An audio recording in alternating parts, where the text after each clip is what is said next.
శ్రీమాత్రే నమ. జయ గురు దత్తాత్రేయ నమ.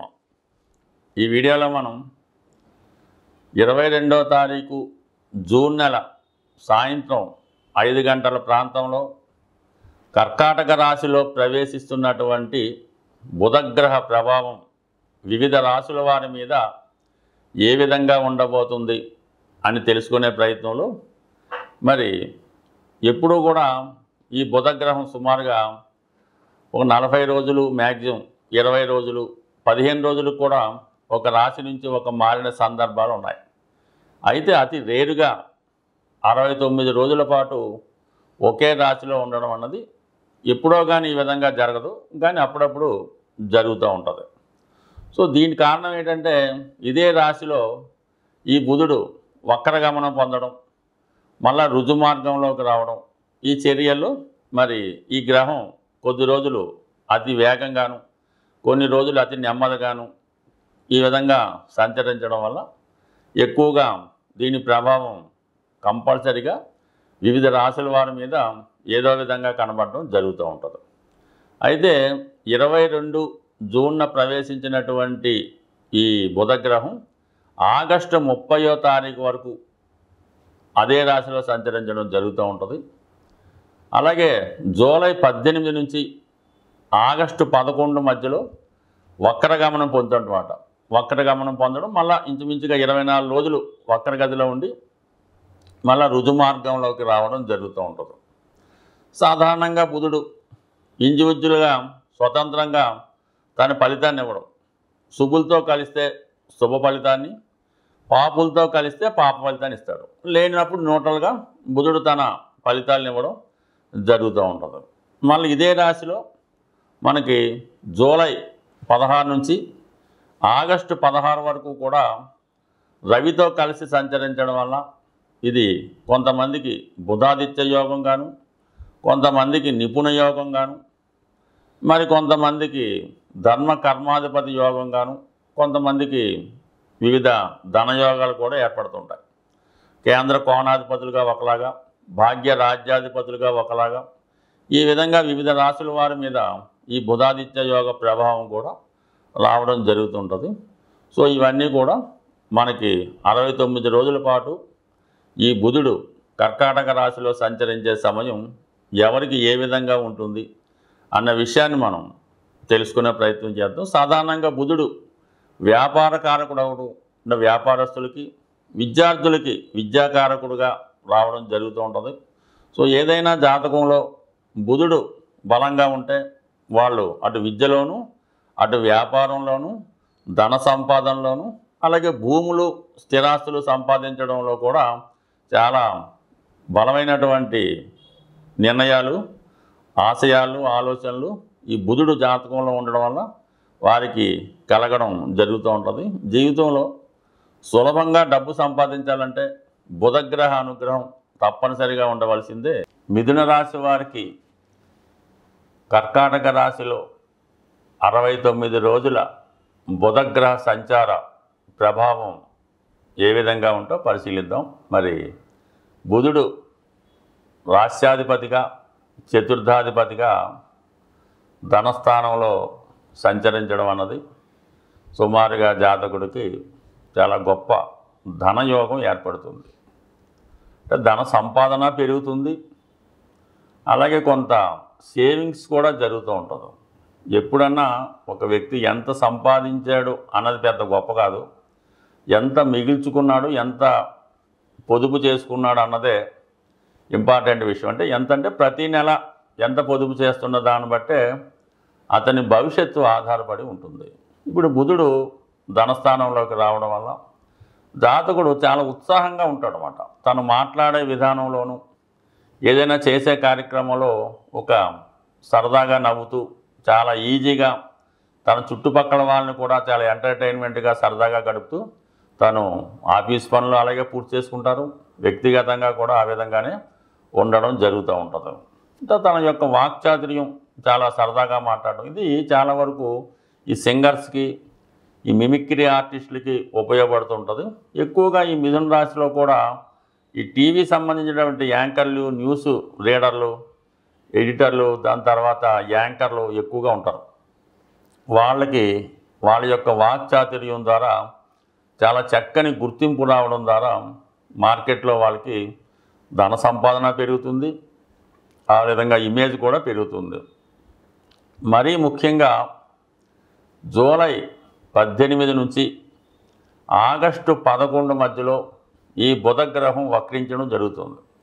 ఈ సమయంలో జాతకుడు ఏదైనా ఒక గతంలో ఏదైనా ఉద్యోగం కోసమో, లేదంటే ఏదైనా కొత్త సబ్జెక్ట్ రాయాలనో, విద్యార్థులైతే పరీక్షల్లో ఇంకా ఇంప్రూవ్మెంట్ సాధించాలనో అనుకున్నవారు, ముఖ్యంగా గతంలో మీరు ఏదైనా ఈ వీసా కోసం ప్రయత్నం చేస్తుంటే, అంటే విదేశం అమెరికాయో కెనడాకో ప్రయత్నం చేసి గతంలో ఫెయిల్ అయి ఉంటే, మళ్ళీ ఈ సమయంలో అంటే మనకి ఎప్పుడు జూలై 18 నుంచి ఆగస్టు 11 మధ్యలో ఒకసారి ప్రయత్నం చేస్తే కంపల్సరీగా మీకు అది మళ్ళా సెలెక్ట్ అయ్యే అవకాశం ఉంది. అలాగే గతంలో మీకు ఏదైనా వివాహ సంబంధం కానీ, ఒక ఎఫ్ఐఆర్ కానీ, ఒక డీలింగ్ కానీ, ఒక కొత్త వ్యాపార అవకాశం కానీ మిస్ అయి ఉంటే ఇంకొకసారి మళ్ళీ ప్రయత్నం చేయండి. కంపల్సరీగా ఈ సమయంలో అది సక్సెస్ అవుతుందన్నమాట. అంటే ఏదైనా ఒక గ్రహం వక్రించినప్పుడు జాతకుడికి ఇంకొక అవకాశం ఇవ్వడం జరుగుతూ ఉంటుంది. అంటే గతంలో ఫెయిల్ అయి ఉంటే ఈ సమయంలో ఇంకొకసారి మీరు ప్రయత్నం చేయండి అని చెప్తుంది.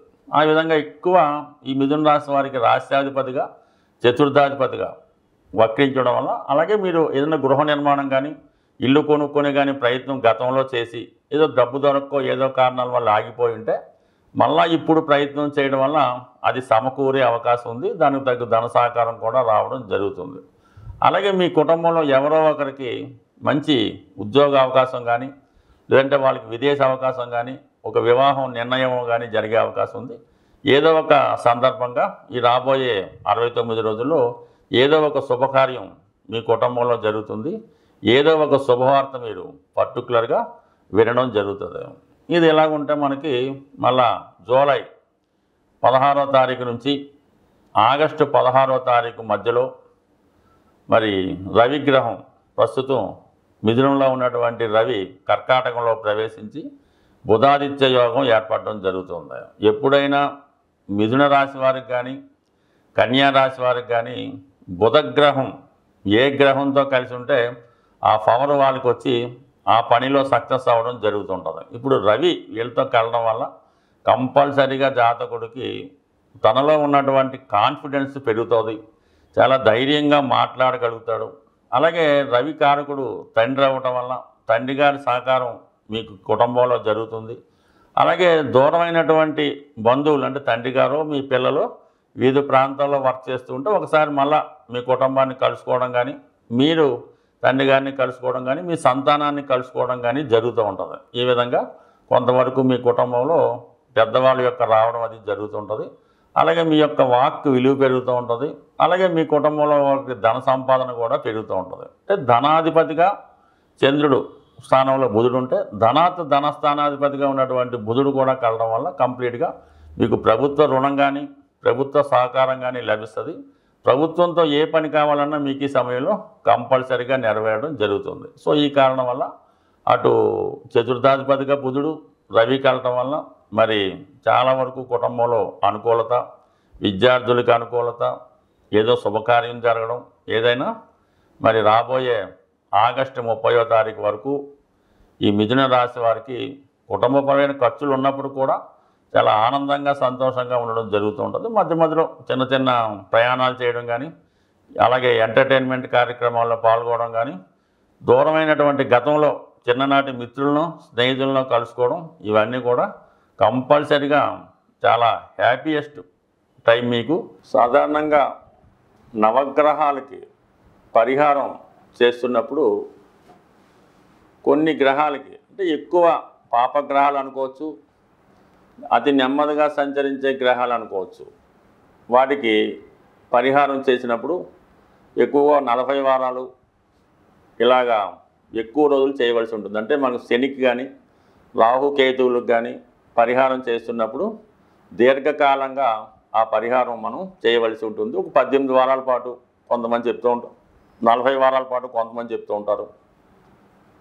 ఏదైనా వారికి ఎక్కువ టైం పడుతుంది మనకి వాటి యొక్క అనుగ్రహం పొందాలంటే. బట్ కానీ ఈ బుధగ్రహం చాలా తొందరగా అనుగ్రహాన్ని ఇస్తుంది అన్నమాట. సాక్షాత్తు బుధుడు విష్ణుమూర్తి స్వరూపంగా ఉండడం జరుగుతుంది. అలాగే విఘ్నేశ్వరుడు కూడా మరి ఆ స్వామి యొక్క అంశే కాబట్టి విద్యార్థులు, వ్యాపారస్తులు విఘ్నేశ్వరుణ్ణి బుధవారం రోజు గరికతో అర్చన చేయడం వల్ల మీరు బుధగ్రహ అనుగ్రహాన్ని పొందుతారు.